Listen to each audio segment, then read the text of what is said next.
All right, so I want to talk a little bit about Adam Gase and just what I mean.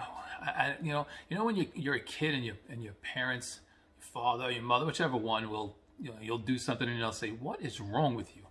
That's what I want to say to Adam Gase. I mean, what is wrong with this guy? So, in case you haven't heard, Adam Gase in his press conference on Sunday after the Jet game said that he's not calling the plays.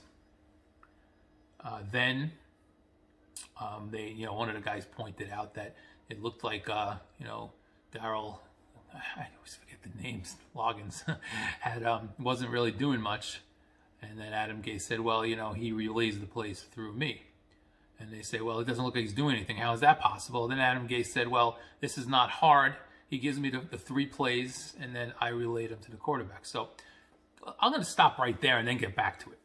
Three plays, really. So the Jets basically are doing two things. One, they are planning three plays. So if they don't get a first down, or if they do get a first down, what do you do then? Right? You plan for three plays. I mean, are you planning to go 3 and out and either kick a field goal or punt the ball away? Secondly, and this might be more troubling, is that they are not adjusting if for situations, which explains a lot. It really explains a lot. So Loggins, according to this fantasy, Loggins would say, all right, Adam, I'm going to run on first down, pass on second down, and then, throw a wide receiver screen on third down. And Adam Gase says, okay, let's do it. Doesn't ever say, well, what if Frank Gore, since it's always Frank Gore, runs 9 yards on first down? Are we still gonna pass on second down? What if Frank Gore loses 3 yards and it's 2nd and 13? Are we still gonna pass? Are we still gonna run? So those are bad examples because the way I set it up is you should be doing those things, but you understand what I mean. The Jets apparently, if this is true, do not have any kind of backup plan or a plan beyond the first three plays. Okay, so now back to the conversation with Adam Gase. He sends. It's not complicated. He sends the three plays in, and we move from there. Then, the same type of thing. He doesn't look like he's doing anything. What are you doing? Then eventually he said he took over the third down calls because he felt the game, the Jets needed to get back in the game. I forget the exact wording, but now Gase starts out, he's not calling the plays, then says that Loggins is calling the plays and he's relaying them. Then he's calling some of the plays. Then he was calling the 2-minute offense. So regardless, Adam Gase is obviously lying. Why? I don't know. I don't know what he's lying about. Is he trying to hide the fact that he's calling plays because he knows they're bad or he doesn't want to hear the criticism? This goes back to all the things I keep saying about Gase not being a leader. This is how the guy running your team acts? He tries to act like he's not doing something he is doing instead of saying, that's right, it's me, it's on me, or I get the credit just like I get the blame or anything like that. But no, he tries to hide the fact that he's calling the plays, and I don't get it. I don't understand that logic at all. Aside from that, people are constantly criticizing the play calling, so that means he's throwing his offensive coordinator under the bus. Not only because the offensive coordinator is supposedly calling the plays, but because he's saying he's not. So now, if the offensive coordinator was calling the plays and you blame him, that's pretty rude as a leader to do something in public like that and say, yeah, he sucks. But when you're actually calling the plays, people are going crazy over the play calling, and you lie and say someone else is calling the plays to hide the fact that it's you. This is next level freaking stuff. Adam Gase, I am starting to think that Adam Gase is like severely, I just lost it. I mean, it's on the spectrum. It is, I'll get back to it. I'm going to remember. But Adam Gase has this. Now, let's back up for 1 second. Adam Gase is not stupid in the sense of like, stupid. He's not stupid, okay? He is a smart man. He just has no social skills. So let's just get that straight. He has no social skills. He is socially stupid. He has no idea how to communicate. He has no idea how to step outside himself and look at himself critically. So he's got some elements of narcissism too. Asperger's, that's the one I was trying to think of.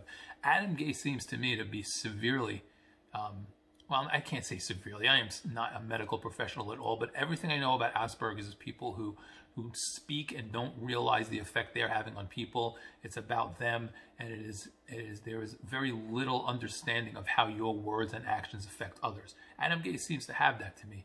He is just, I don't get it. He's a social moron.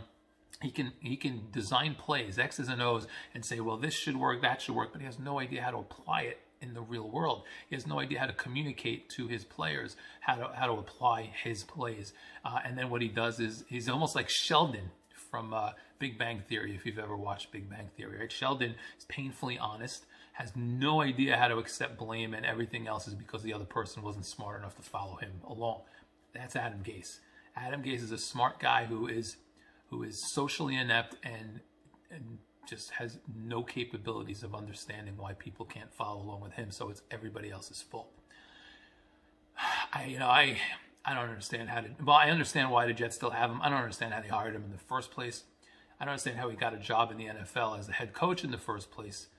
This guy is your prototypical gym rat who's going to sit there and create plays all day and then give someone else the opportunity to implement them if he wants to do that.